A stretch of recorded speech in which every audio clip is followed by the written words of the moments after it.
আমরা ভারতকে শায়েস্তা করেছি। যদি আটলান্টিকের উপর থেকে কেউ আগ্রাসন করতে আসে, বাংলাদেশের প্রত্যেকটি মাদ্রাসা একটা ক্যান্টনমেন্ট হবে। সেনাবাহিনীর সাথে কাঁধে কাঁধ মিলিয়ে মাদ্রাসার ছাত্ররা দেশ রক্ষায় মাঠে নামবে। আগ্রাসী শক্তিকে বলে দিচ্ছি, আমার দেশের সবুজ লাল পতাকার দিকে যে চোখ তুলবে তার চোখ উপড়ে দেওয়া হবে। আমার বাংলার কোন 1 ইঞ্চি মাটিতে আগ্রাসনের থাবা বসালে সেই কালো হাত ভেঙে দেওয়া হবে। সম্মানিত সুধী, দুটো বিষয় প্রথমে আসে।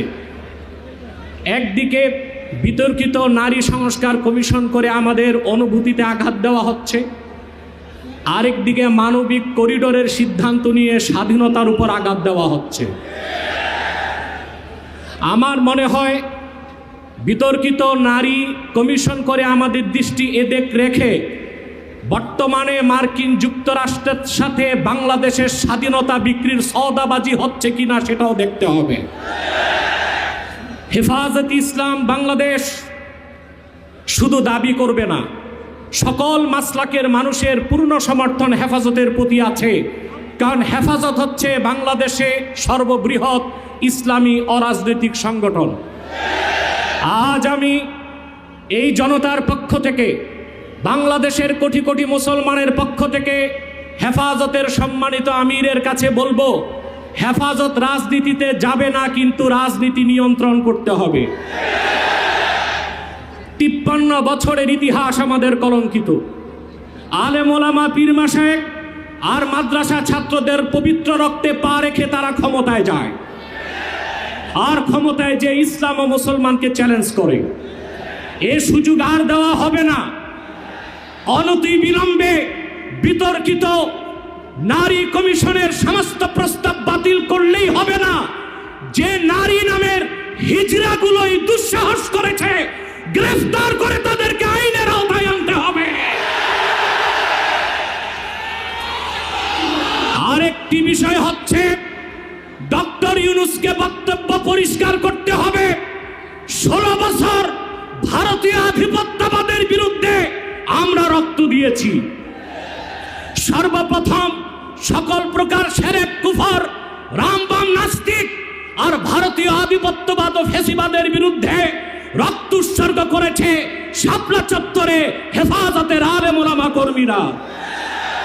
সেই আন্দোলনের আগ্নেয়গিরিতে 5ই আগস্ট ছাত্র জনতা আগুন ধরিয়েছে শুধু। অতএব আলেম ওলামাকে বাদ দিয়ে কোনো সিদ্ধান্ত মেনে নেওয়া হবে না। ডক্টর ইউনূস সাহেব পরিষ্কার করুন, মানবিক করিডোরের নামে বাংলাদেশকে ইন্দো প্যাসিফিক অঞ্চলে যুদ্ধের দিকে ঠেলে দিবেন না। আমরা ভারতকে শায়েস্তা করেছি। যদি আটলান্টিকের উপর থেকে কেউ আগ্রাসন করতে আসে, বাংলাদেশের প্রত্যেকটি মাদ্রাসা একটা ক্যান্টনমেন্ট হবে। সেনাবাহিনীর সাথে কাঁধে কাঁধ মিলিয়ে মাদ্রাসার ছাত্ররা দেশ রক্ষায় মাঠে নামবে। আগ্রাসী শক্তিকে বলে দিচ্ছি, আমার দেশের সবুজ লাল পতাকার দিকে যে চোখ তুলবে তার চোখ উপড়ে দেওয়া হবে। আমার বাংলার কোন 1 ইঞ্চি মাটিতে আগ্রাসনের থাবা বসালে সেই কালো হাত ভেঙে দেওয়া হবে। বিদায় লগ্নে আরো 3টি দাবি আমাদের পক্ষ থেকে। ব্লাসফেমি আইন করতে হবে, freedom of expression, freedom of speech. বাক স্বাধীনতার নামে ইসলাম বিরোধিতা যেই করবে তাকে আইনের আওতায় আনতে হবে। আমার দেশে অসংখ্য আলেম ওলামা, নিরীহ মানুষকে জঙ্গি তকমা দিয়ে কারাগারে রাখা হয়েছে। যদি বাবর সাহেব মুক্তি পায়, তাহলে যে সমস্ত আলেম ওলামা জঙ্গির মামলায় ভিতরে, তারা কেন মুক্তি পাবে না? তাদের মুক্তির আগে সংস্কার না নির্বাচন হতে দেওয়া হবে না বাংলাদেশে। আমার 7ম দাবি, হেফাজতের পক্ষেই বাংলাদেশের সমস্ত মাসলাককে এক প্ল্যাটফর্মে আনা সম্ভব একটি দাবি আদায়ের লক্ষ্যে। সেটা হচ্ছে বাংলাদেশে কাদিয়ানীদেরকে অবশ্যই অমুসলিম ঘোষণা করতে হবে। হেফাজত যদি ডাক দেয়, তাহরিকে খাতমে নবুয়্বত সহ সারা বাংলাদেশের মাসলাক আসবে। আমরা কাদিয়ানীদেরকে অমুসলিম ঘোষণার দাবি আদায়ে যদি জান ও মাল দিতে হয়, কারা কারা প্রস্তুত আছি? ওয়া আখির দাওয়ানা আলহামদুলিল্লাহি রাব্বিল আলামিন।